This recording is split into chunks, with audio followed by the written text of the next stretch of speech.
শ্রীমতী রাধারানী বধূর সর্ব অঙ্গে ক্ষত বিক্ষতের চিহ্ন দেখে সে একবারের বেশি দ্বিতীয়বার সেই বদন পানে আর তাকাতে পারছে না। যে অঙ্গে চন্দন দিতে আমার দু হাত থরহরি কাঁপে, আজ সেই কমল হতেও সুকমল অঙ্গে এত ক্ষত বিক্ষতের চিহ্ন কেন? মনে মনে বলছে, চন্দ্রা রে, যদি তুই আমার বধূকে সেবাই দিবি তবে আমার কাছে কেন এলি না? আমি তোর পায়ে ধরে হাতে ধরে শিখিয়ে দিতাম। মনে মনে রাধারানী চিন্তা করছে, আমি মনে করি আমি বোধহয় বেশি ভালোবাসি বধূকে, কিন্তু দেখছি না আমার থেকেও আরো বেশি ভালোবাসে চন্দ্রা বলি, যার কারণে আজ আমার বধূ তার কুঞ্জে বাধা পড়ে গেল। শ্রীমতী রাধারানী মনে মনে বলছে, বধূ, আমার থেকেও যদি তোমাকে সে ভালোবেসে থাকবে তুমি আমায় কেন বললে না? আমি নিজে হাতে তোমার হাত ধরে তার কুঞ্জে পৌঁছে দিতাম, তার হাতে ধরে পায়ে ধরে শিখিয়ে দিতাম, চন্দ্রা রে, আমার বধূকে কিভাবে সেবা দেবে দেখ। আমি যে অঙ্গ পানি আর একবারও চাইতে পারছি না বধূ। বদনটা মলিন করে আছে আর গোবিন্দ বলছে, রাধে, তুমি ছাড়া এই জগতে আমার আর কেউ নেই। রাধে, একবার আমায় ক্ষমা করো। আমি মানছি আমি অপরাধ করেছি, তুমি আমায় সাজা দাও। তোমার মনে যা চাই তুমি আমায় সাজা দাও, কিন্তু এমন করে বদনটা ঘুরিয়ে থেকো না রায়ধনী, একবার আমায় ক্ষমা করো। নয়নের জলে চরণ ধুয়ে দিচ্ছি। শ্রীমতী রাধারানীর চরণ ধৌত করছে নয়নে জলে, তথাপিও রাধারানী বদন তুলছে না। গোবিন্দের মস্তকের চূড়া, করের বাঁশি, গলার ফুলের মালা সর্বস্ব চরণে সঁপে দিয়েছে। রাধে, একবার আমায় ক্ষমা করো রায়, একবার ক্ষমা করো। আমি যে বাধা পড়ে গেছি, ভক্তের হাতে বাধা পড়েছি, তাই তো তোমার খুঁজে আসতে পারিনি রায়ধনী, ক্ষমা করো। রাধারানী বদনই তুলছে না মা। গোবিন্দ দেখছে সত্যি রাধারানী তো বদন তুলছে না, তাই রাধারানীর চরণ যুগলটি নিজের মস্তকের উপরে রেখে বলছে, রাধে, দেহি পদ পল্লব উদার, দেহি পদ পল্লব উদার, দেহি পদ পল্লব উদার, দেহি পদ পল্লব উদার।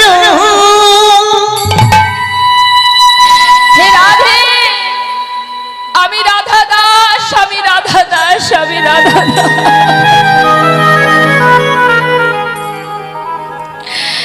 ইহাতে সন্দেহ যার, কোটি কল্প কাল ধরে ভজন করিলে বৃথাই ভজন তার। ভগবান আজ রাধারানীর যুগল চরণ তলে নিজের মস্তক পেতে দিলেন আর প্রমাণ দিয়ে গেলেন যে আমি ভক্ত চরণের দাস।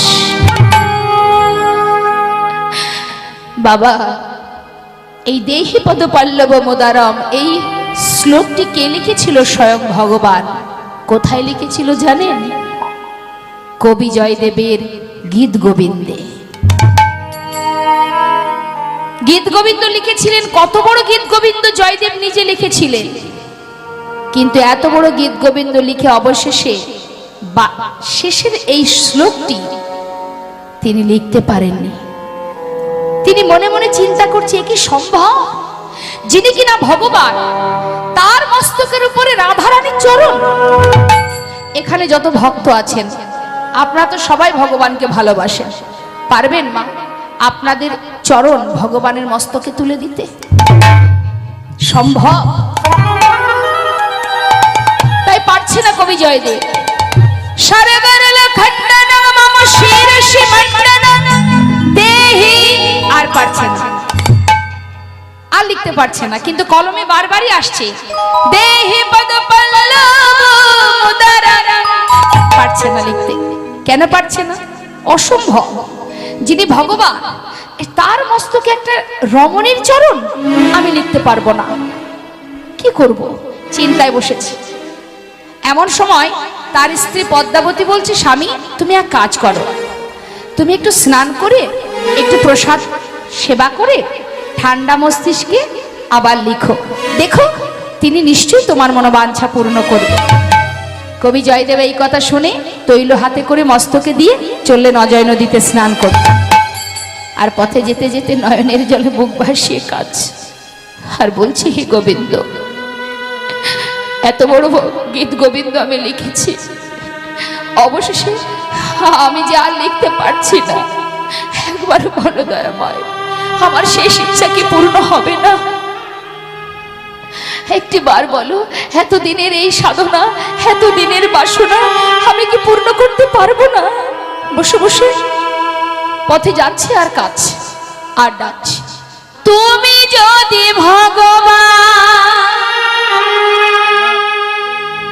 ভক্তেরি প্রাণ,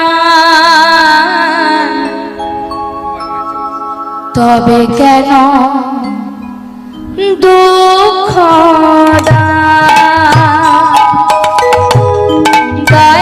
দয়াময়, তবে কেন দুঃখ? তুমি যদি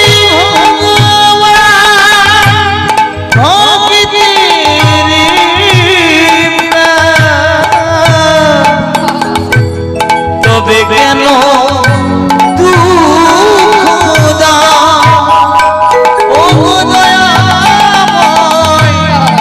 তবে কেন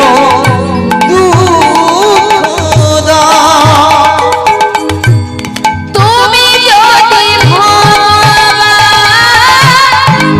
ভক্তেরি প্রাণ, তবে কেন দুঃখ আমায়, তবে কেন দুঃখ?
ভগবান কবি জয়দেবের ছদ্মবেশে জয়দেবের মনোবাঞ্ছা পূর্ণ করবে বলে সুন্দর করে জয়দেবের রূপ ধারণ করে পদ্মাবতীকে সে ডাকছে, পদ্মা। কে? আমি গো, তোমার হতভাগ্য স্বামী। এ কি, তুমি স্নান করনি? না গো, স্নান করবো বলে গিয়েছিলাম, কিন্তু পথে যেতে যেতে না ওই বাকি শ্লোকটা আমার মনে পড়ে গেল। চিন্তা করলাম স্নান করে ফিরতে ফিরতে যদি ভুলে যাই, তাই ঘরে চলে এলাম। ও পদ্মা, ঘরে কি অজয় নদীর জল আছে? আছে স্বামী, তাহলে আমাকে একটু তুমি স্নান করিয়ে দাও। এসো। ভিতরে নিয়ে গিয়ে পদ্মাবতী নিজে হাতে ভগবানকে স্নান করালেন বাবা। স্নান করিয়ে বলছি, স্বামী তুমি বসো, আমি একটু ভোগ নিবেদন করে আসি। এখন ভগবানের বেশ ছদ্মবেশে, জয়দেবের ছদ্মবেশে ভগবান বলছে, শোনো পদ্মা, আজ আগে আমাকে খেতে দাও। কেন জানো?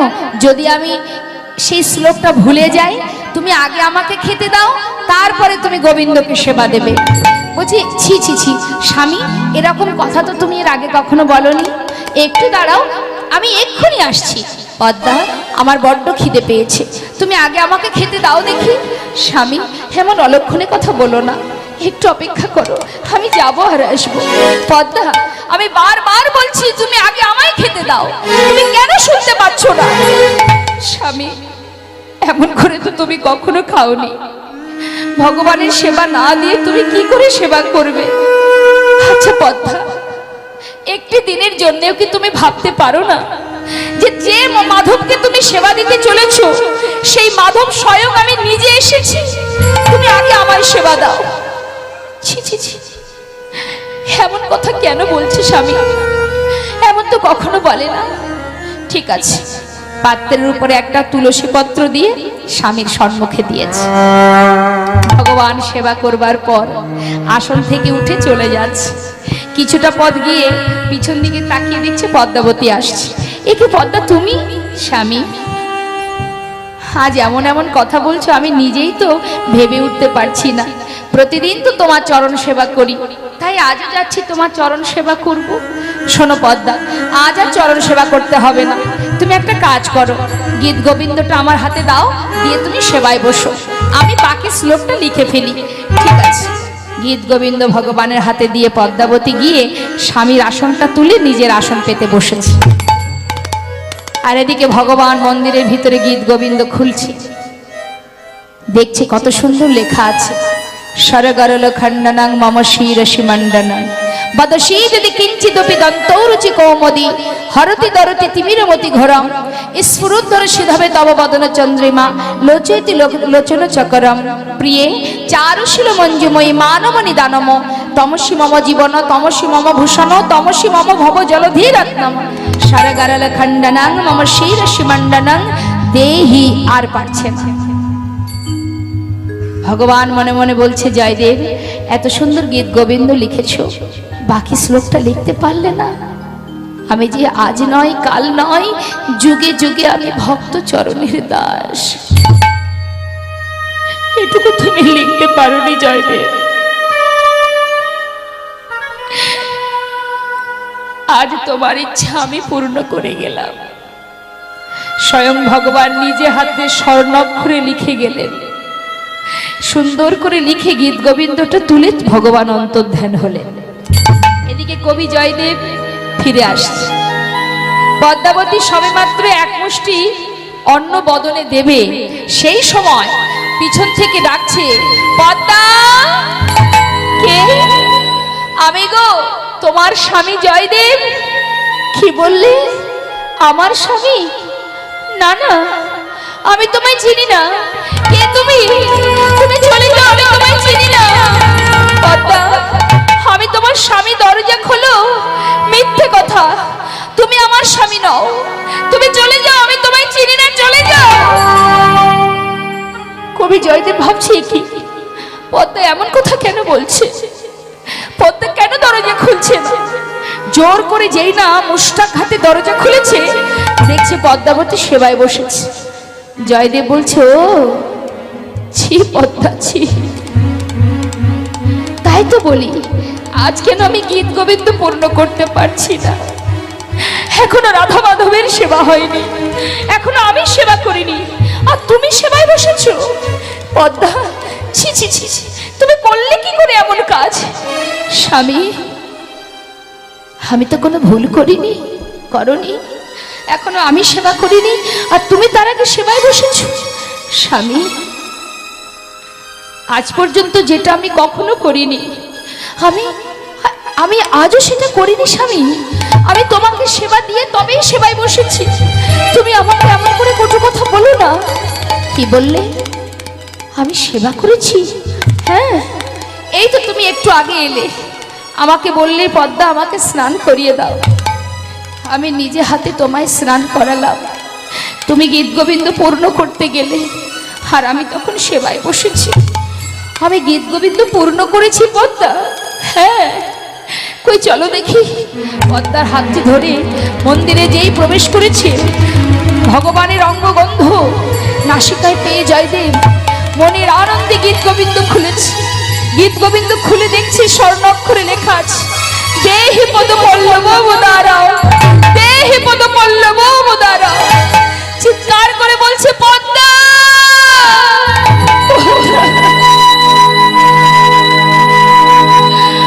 পদ্মা তুমি যে বড় ভাগ্যবতী। ক্ষমা, আজ ভগবান রাধারানীর চরণ মস্তকে দিয়ে বললেন, রাধে এবার আমায় ক্ষমা করো।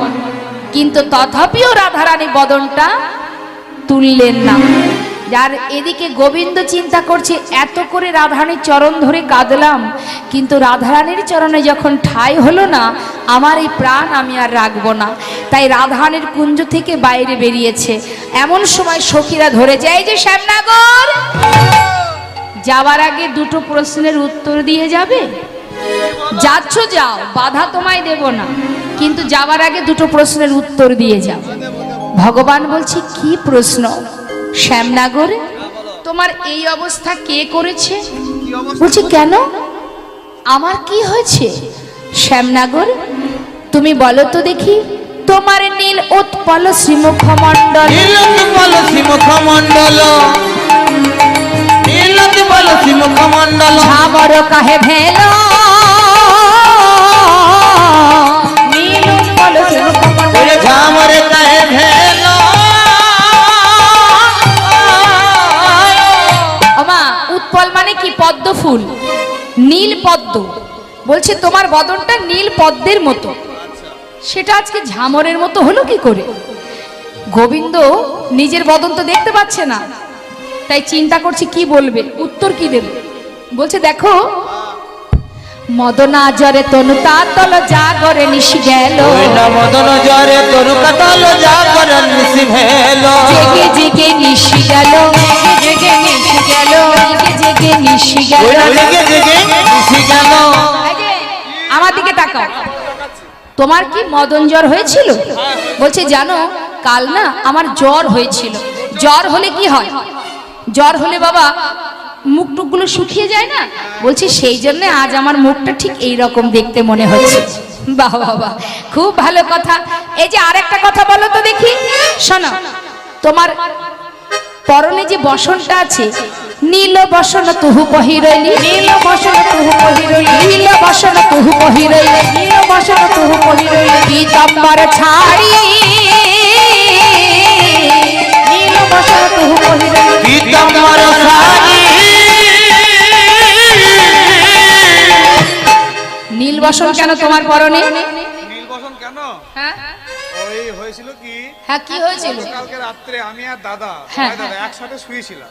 আচ্ছা কাপড়গুলো খুলে রাখা ছিল তো, আচ্ছা আচ্ছা, যখন বেরিয়ে আসি হ্যাঁ, তখন অন্ধকারে বুঝতে পারিনি দাদার কাপড় আমি পরেছি। ভুল করে পড়েছো। হ্যাঁ, সখীদের কথা শুনে গোবিন্দ বলছে, কি জানো তো, অগ্রজ সহে, অগ্রজ মানে দাদা, অগ্রজ সহে পরিবর্তিত নন্দালয়ে হেরি, অগ্রজ সহে পরিবর্তিত নন্দালয়ে হেরি, অগ্রজ সহে পরিবর্তিত নন্দালয়ে হেরি। ঠিক করে বলো। আমার মন বলছে, দাদা শাড়ি না দিদি শাড়ি, দাদা শাড়ি না দিদি শাড়ি, দাদা শাড়ি না দিদি শাড়ি, দাদা শাড়ি না দিদি শাড়ি, দিদি দিদি গন্ধ বেরোয়, দাদা শাড়ি না দিদি শাড়ি, দিদি দিদি গন্ধ বেরোয়, দাদা শাড়ি না দিদি শাড়ি। এই যে তোমার এই বসনটা সুখে মনে হচ্ছে যে এটা দিদি দিদি গন্ধ বেরোচ্ছে, এটা দাদার শাড়ি নয়, ঠিক করে বলো। বলছে বললাম তো এটা দাদার শাড়ি। সকালবেলা মানে ভোরবেলা যখন রাধারানী কুঞ্জে আসবো বলে পড়েছিলাম না, তখন ওদল বদল হয়ে গেছে। তা পড়ার সময় দেখে পড়তে পারোনি? বলছে কি করে দেখবো, ঘরে কি আলো ছিল না? বলছে আলো ছিল কিন্তু জ্ঞান ছিল না, জ্ঞান ছিল না, জ্ঞান ছিল না, জ্ঞান ছিল না। আলো ছিল বটে জ্ঞান ছিল না, আলো ছিল বটে জ্ঞান ছিল না। কেন জ্ঞান ছিল না? কেন? রাধা ভাবে বিভোর ছিলাম, আলো ছিল বটে জ্ঞান ছিল ওই না রাধা ভাবে বিভোর ছিলাম, আলো ছিল বটে জ্ঞান ছিল না। যেমন গোবিন্দ তেমন তার সখীগণ। এই যে সব মানলাম, আর ছাড়ছি আর একটা কথা বলো তো, ললাটে তোমার ললাটে চন্দনের বদলে সিন্দুর কাহে ললাট পরি, সিন্দুর কাহে ললাটে সিন্দুর কাহে ললাট পরি, চন্দন কাহা গেল, সিন্দুর কাহে ললাট চন্দন কাহে গেল। চন্দনের বদলে আজকে সিঁদুর কেন কপালে? বলো কেন?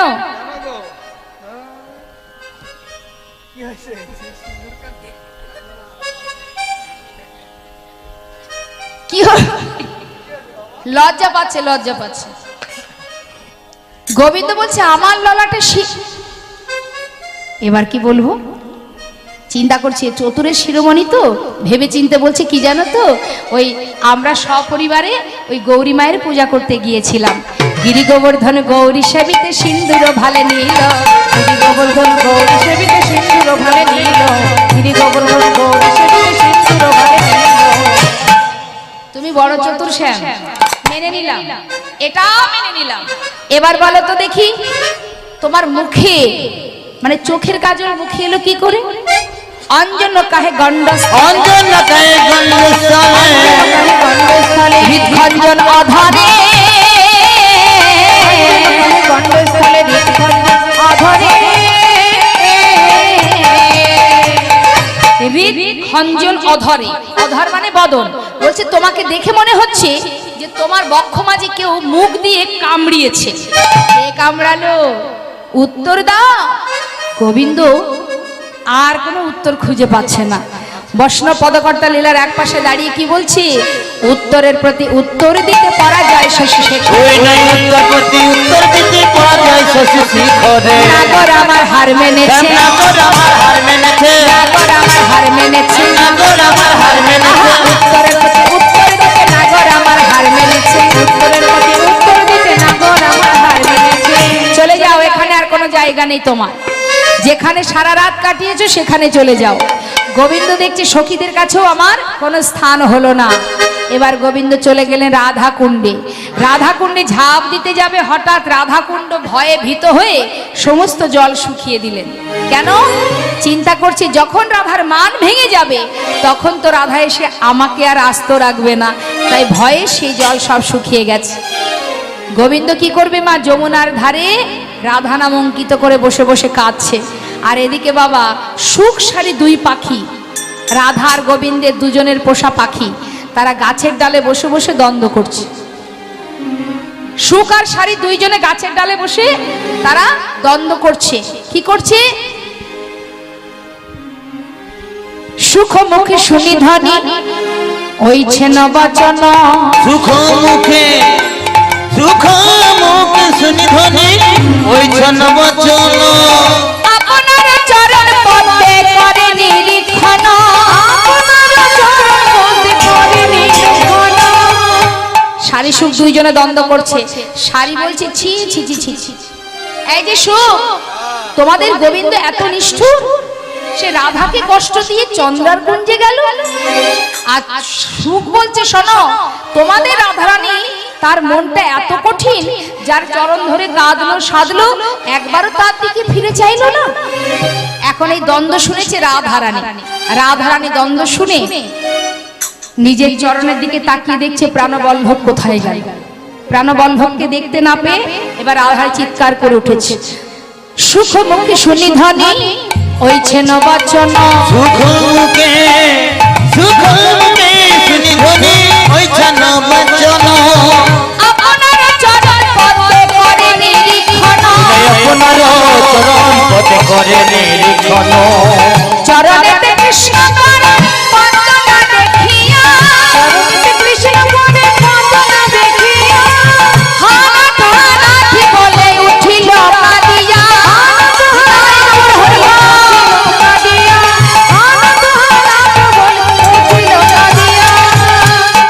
বলে কই রে আমার বধূ কই বলে কই রে আমার বধূ কই রে, কই রে আমার বধূ কই রে, কই রে আমার বধূ কই রে, এই তো ছিল কোথায় গেল কই রে আমার বধূ কই রে, এই তো ছিল কোথায় গেল কই রে আমার বধূ কই রে। শ্রীমতী রাধারানী চিৎকার করে উঠেছে, মা নিজের পায়ের দিকে তাকিয়েছে। হঠাৎ ওই সুখ আর শাড়ি দ্বন্দ্ব শুনে যেই না রাধারানীর চৈতন্য, মানে এত সময় তো মান করে বিভোর হয়েছিল, যেই না চৈতন্য ফিরেছে তাড়াতাড়ি করে নিজের পায়ের দিকে তাকাচ্ছে, চরণের দিকে তাকিয়ে দেখছে প্রাণবল্লভ নেই। চিৎকার করে ললিতা বিশাখাকে বলছে, সখী আমার বধূ তো আমার চরণেই ছিল, গেল কোথায়? বল সখী আমার বধূ গেল কোথায়? সখীরা রেগে গেছে, মা রেগে গিয়ে বলছে, আয় রাধে, একটাও কথা বলবি না, কোনো কথা বলবি না। কত সময় ধরে তোর চরণ ধরে তোর বধূ কাঁদলো সাধলো, এখন সে চলে যাওয়ার পরে মনে পড়েছে? হ্যাঁ, বলি শোন, তোর বধূ তোকে ছেড়ে চলে গেছে। কি বললি সখী, আমার বধূ চলে গেল? আরে আমি না হয় মান করেছিলাম, কিন্তু তোরা তো ছিলি, তোরা কেন আমার বধূকে ধরে রাখিস? সখীরা বলছে, শোন রাধে, কত করে তোকে বললাম যাতে তোর বধূ বুঝতে না পারে, ইশারা করে বললাম রাধে ও রাধে, মানে মানে পানে পানে, মানে মানে মানে একবার তার বদন পানে যদি তাকাতিস সে কিন্তু তোকে ছেড়ে যেত না। শুনিসনি? মনে করলাম তুই বোধহয় শুনতে পাসনি।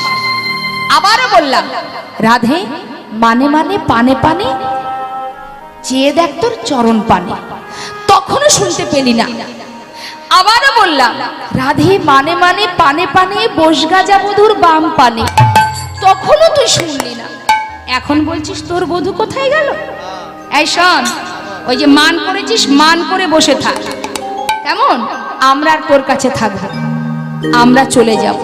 শ্রীমতী রাধারানীকে সখীরা এবার কষ্ট দিচ্ছে, মানে গোবিন্দ চলে গেছে সে তো এক কষ্ট বাবা, তারপরে সখীরা আরো কষ্ট দিচ্ছে। কিভাবে? বলছে শোন, এখানে একটা তাল আছে বাবা, ছোট্ট করে একটা তাল করবো, শোনো। রাধে সোহে ন সোহেন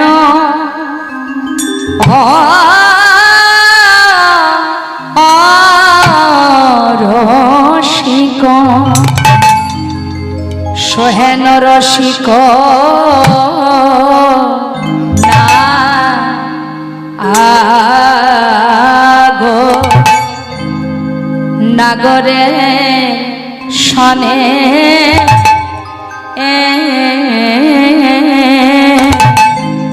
ওরে রাধে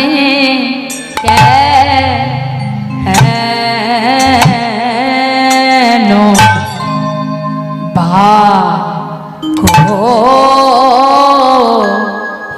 করিলি, কেন বা করে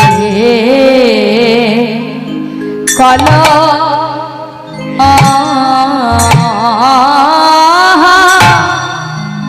রাধে তোর কলহ করা উচিত হয় না, আজি সোহে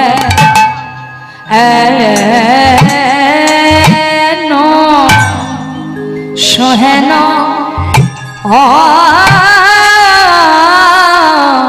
রসিক, তোর কলহ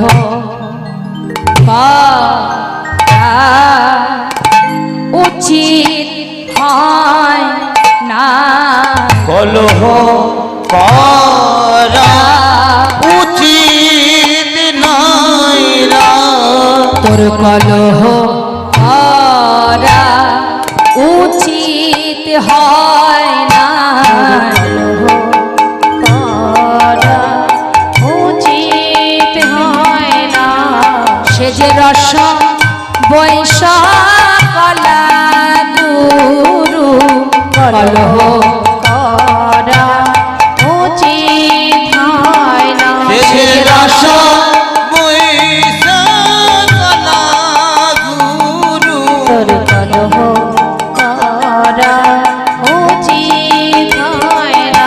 সেজে রসিকেন্দ্র চূড়ামণি কলহ করা উচিত হয় না। সেজে রসি চূড়ামণি কলহ করা উচিত হয় না। সেজে রস বৈশালা গুরু কলহ করা উচিত হয় না। সেজে রসি বৈশালা গুরু কলহ করা উচিত হয় না। সেজে রসিকেন্দ্র চূড়ামণি কলহ করা উচিত হয় না। সেজে রসিকেন্দ্র চূড়ামণি কলহ করা ঠিক নয় না। সেজে রসিকেন্দ্র চূড়ামণি কলহ করা ঠিক নয়। সেজে রস বৈশালা গুরু কলহ করা উচিত হয় না। সেজে রসিকেন্দ্র চূড়ামণি কলহ করা ঠিক নয় রে। সেজে রসিকেন্দ্র চূড়ামণি কলহ করা উচিত হয় না। সেজে রসিকেন্দ্র চূড়ামণি কলহ করা উচিত হয় না। সেজে রস বৈশালা গুরু কলহ করা উচিত হয় না। সেজে রসিকেন্দ্র চূড়ামণি কলহ করা উচিত হয় না। সেজে রসিকেন্দ্র চূড়ামণি কলহ করা উচিত নয় রে। সেজে রস বৈশালা গুরু কলহ করা উচিত নয় রে। রস বৈশালা গুরু কলহ করা ঠিক নয় রে। রসিকেন্দ্র চূড়ামণি কলহ করা ঠিক নয় সেজে রে। রসিকেন্দ্র চূড়ামণি কলহ করা উচিত হয় না। রস বৈশালা গুরু রসিকেন্দ্র চূড়ামণি কলহ করা উচিত হয় না। সেজে রস বৈশালা গুরু কলহ করা উচিত হয় না। রসিকেন্দ্র চূড়ামণি কলহ করা উচিত নয়। সেজে রস বৈশালা গুরু কলহ করা উচিত নয় না। রস বৈশালা গুরু কলহ করা উচিত হয় না। সেজে রসিকেন্দ্র চূড়ামণি কলহ করা উচিত হয় না। সেজে রসিকেন্দ্র চূড়ামণি কলহ করা উচিত হয় না। রসিকেন্দ্র চূড়ামণি কলহ করা উচিত হয় না। সেজে রস বৈশালা গুরু কলহ করা উচিত হয় না। রসিকেন্দ্র চূড়ামণি কলহ করা ঠিক নয় রে। রসিকেন্দ্র চূড়ামণি কলহ করা ঠিক নয় সেজে রে। রসিকেন্দ্র চূড়ামণি কলহ করা উচিত হয় না। রস বৈশালা নানা কলহ করা ঠিক নয় রে। রসিকেন্দ্র নানা চূড়ামণি কলহ করা ঠিক নয় রে। সেজে রসিকেন্দ্র চূড়ামণি কলহ করা ঠিক নয় রে। রস বৈশালা গুরু রসিকেন্দ্র রস বৈশালা গুরু উচিত হয় না। আনা কলহ করা ঠিক নয় রে। রস বৈশালা গুরু নানা কলহ করা উচিত হয় না। রস বৈশালা গুরু কলহ করা উচিত হয় না। রসিকেন্দ্র চূড়ামণি কলহ করা উচিত হয় না। রসিকেন্দ্র চূড়ামণি সেজে রস বৈশালা গুরু কলহ করা উচিত হয় না। সেজে রস বৈশালা গুরু কলহ করা উচিত হয় না। সেজে রসিব সকল গুরু কলহ